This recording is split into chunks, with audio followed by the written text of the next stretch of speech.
কেমন আছেন সবাই? আশা করছি ভালোই আছেন। আজকে অনেকেই অফিসার ক্যাশের রেজাল্ট পেয়েছেন, তো অনেকেই টিকেছেন তাদের পরীক্ষা সামনের সপ্তাহে। তো আগেই বলেছিলাম যে যেহেতু দুইটি পরীক্ষার প্রিলি একই দিনে হচ্ছে, হয়তো দুটির রিটেনও খুবই কাছাকাছি সময় হবে।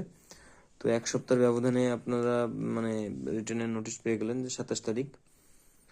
আর এদিকে তো 20 তারিখে অফিসার জেনারেলের রিটেন আছেই, তার জন্য আপনারা পড়াশোনা করছেন।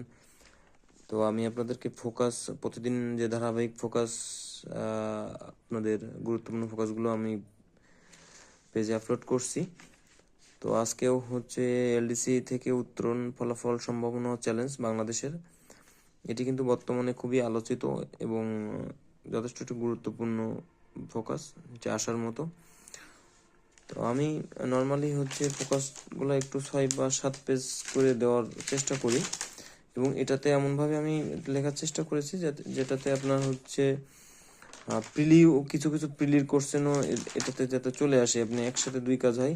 প্লাস আমি এখানে 6-7 পেজ লিখলেও দেখবেন এর ভিতর থেকে সব কিছু আপনাদের মনে থাকবে না। তো সেক্ষেত্রে এটুকু সম্পূর্ণটি পড়বেন, পড়ার পরে দেখবেন এর থেকে যতটি মনে থাকবে তাই দিয়ে আপনি 3 পেজের মধ্যে লিখতে পারবেন খুব সুন্দরভাবে ডাটা দিয়ে। কারণ 6 পেজ পড়লেও 6 পেজ লেখা যায় না, তো 3 পেজ লিখতে পারবেন।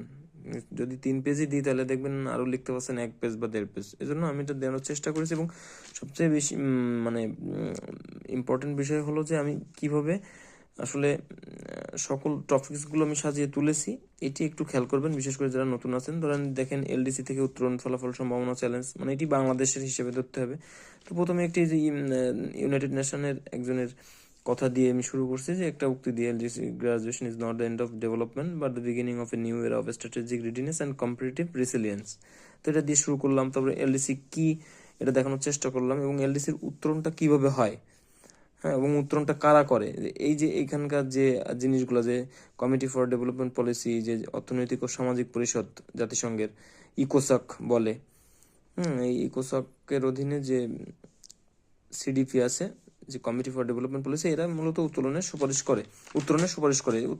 উত্তরণটা 3টি ক্যাটাগরিতে হয়। 3টি ক্যাটাগরি 3 বছর পর পর এলডিসিভুক্ত দেশগুলো ত্রিবার্ষিক মূল্যায়ন করা হয়, এবং সেই মূল্যায়নে 3টি সূচককে যে কোনো দুটিতে অতিক্রান্ত করতে হয়। তো 18 এবং 21 সালে বাংলাদেশ 3টি সূচকেই অতিক্রম করে ফেলে। তো সেক্ষেত্রে 24 সালে উত্তরণ হওয়ার কথা ছিল, তো করোনাকালীনের জন্য আরো 2 বছর প্রস্তুতির সময় বাড়ানো হয়েছে।